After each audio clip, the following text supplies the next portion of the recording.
In this episode, we're going to take the idea of privacy and turn it into concrete security thinking, because privacy requirements can sound abstract until you connect them to real decisions about what data you collect, how long you keep it, and who can see it. Beginners sometimes treat privacy as a legal topic that belongs only to lawyers, while security belongs only to technical people. But in practice, privacy and security overlap constantly. Privacy is about respecting people's information and using it in appropriate ways, and security is about protecting that information from misuse, exposure, and unauthorized access.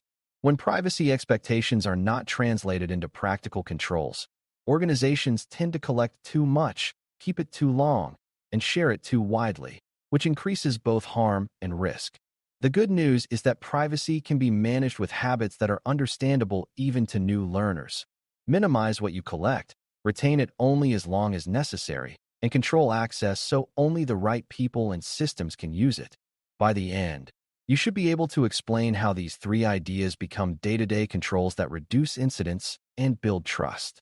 A useful place to start is defining what privacy requirements are in plain terms, because requirements come from several sources and they are not all written the same way.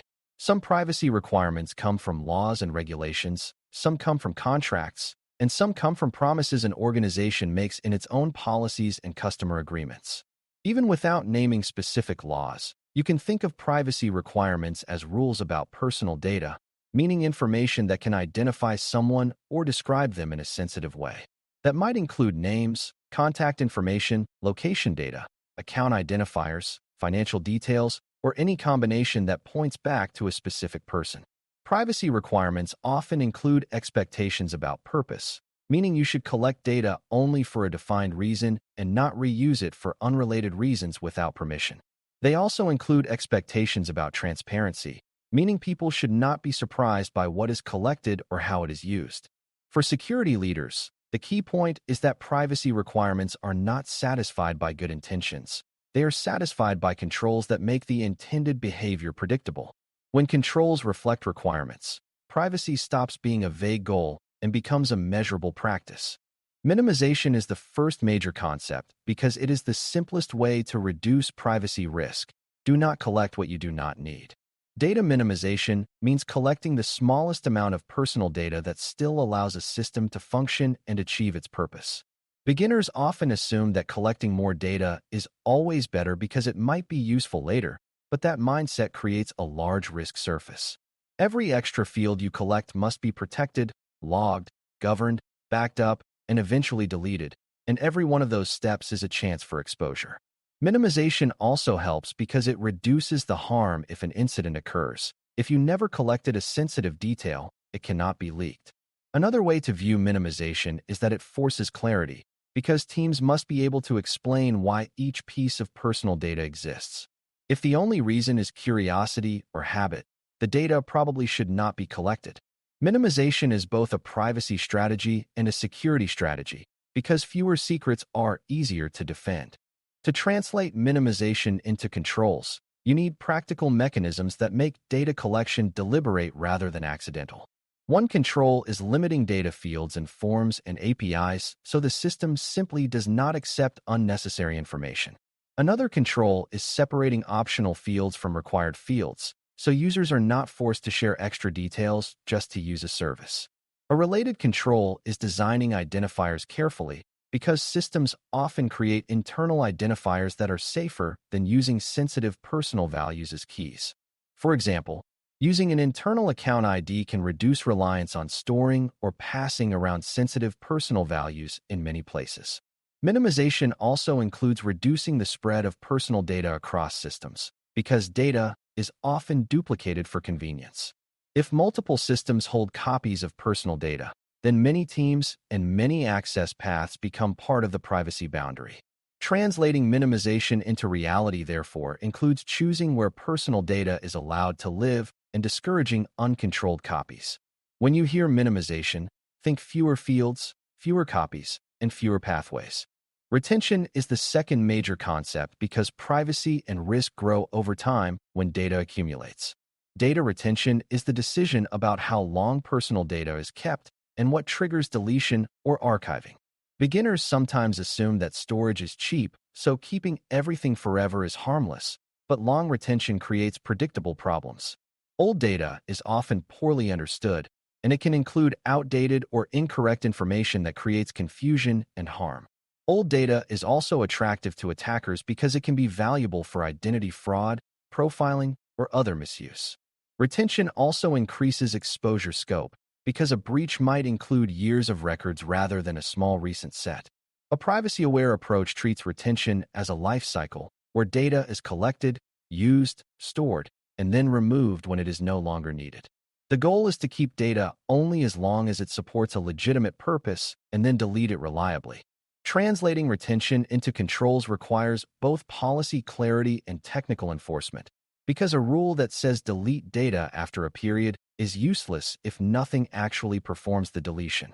One part is defining retention periods for different types of data based on purpose and sensitivity. Another part is defining what deletion means, because deletion should remove data from active systems and also address backups and archives where copies may persist. A practical control is implementing automated deletion workflows so data is removed on schedule without relying on someone remembering to do it.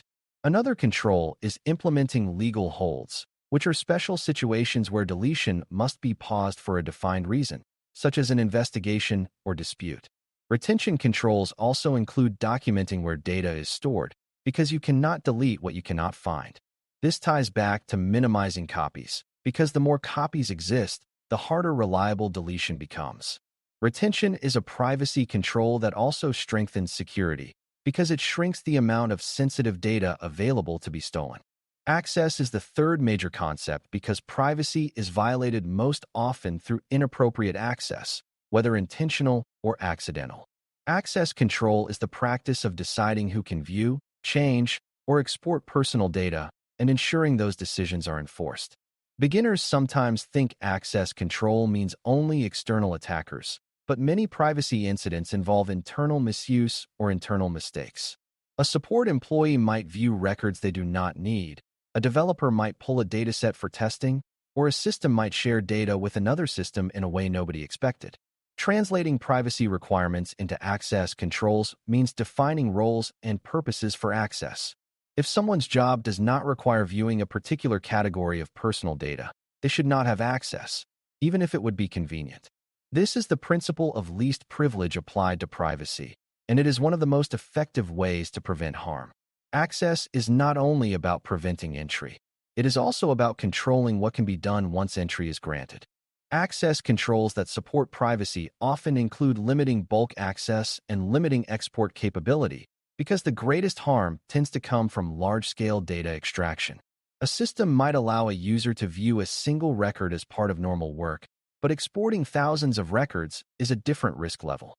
A privacy-aware control strategy might allow normal access for legitimate tasks while requiring additional approval or safeguards for bulk actions. Monitoring is also part of access, because privacy requirements often include the ability to audit who accessed personal data and why. If you cannot reconstruct access, you cannot investigate misuse or prove compliance. Another control is segmentation, which means separating data so that access to one area does not automatically grant access to everything. Segmentation can be organizational, such as separating environments, or logical, such as separating sensitive fields. The main idea is to reduce the chance that one compromised account or one careless action becomes a full data spill. A key point for beginners is that privacy requirements are often about purpose, and purpose can be translated into access patterns. If personal data is collected for account support, then access should be limited to the systems and roles that support accounts. If data is collected for billing, then billing systems and billing roles should access it, and unrelated systems should not. When organizations fail at this, personal data spreads across analytics, testing, and marketing workflows in ways that people did not anticipate, which increases privacy risk. Purpose limitation is a privacy principle, but it becomes a security design decision when you decide which systems are allowed to hold or touch personal data. This is why privacy and security cannot be separated cleanly. The control boundary for privacy is often the same boundary security is trying to protect. In practice, Translating privacy into controls means building guardrails that align data use with the intended purpose, not simply locking everything away. The controls must support legitimate use while making illegitimate use hard. Another important area is understanding how minimization, retention, and access reinforce each other, because beginners sometimes treat them as independent checkboxes.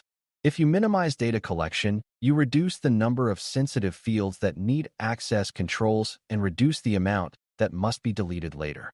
If you enforce retention, you reduce the amount of data that remains available for unauthorized access, which lowers the impact of both external breaches and internal misuse. If you tighten access, you reduce the chance that data is copied into places where retention is not enforced and minimization is forgotten. These are not separate strategies. They are a loop that strengthens overall privacy posture. The opposite is also true. If access is broad, people create copies. If copies exist, retention becomes hard. If retention fails, old data accumulates. And if data accumulates, minimization was not achieved. Seeing the loop helps you understand why privacy programs focus on these basics so consistently. It is also worth addressing the misconception that privacy can be achieved purely by anonymizing data, because anonymization is harder than it sounds. Removing obvious identifiers like names does not always make data non-identifying, because combinations of details can still point to a person. Even if you intend to anonymize, data might be re-identified when combined with other datasets. This is why minimization is still important even when data is used for analysis, and why access controls are still needed for datasets that seem harmless. A safer approach is to treat any dataset that could reasonably be tied back to a person as sensitive unless proven otherwise. Another misconception is that privacy is only about secrecy, but privacy is also about fairness and appropriate use. A system might keep data secret, yet use it in ways people did not expect, which can still be a privacy failure. Translating privacy requirements into controls, therefore, includes not just security mechanisms, but governance decisions about who can use data and for what purposes. From a leadership perspective, translating privacy requirements into controls also means making decisions visible and consistent across teams, because inconsistency creates risk. If one team keeps records for a short period and another keeps them indefinitely, you have uneven exposure. If one team restricts access tightly and another gives broad access, you have uneven privacy outcomes.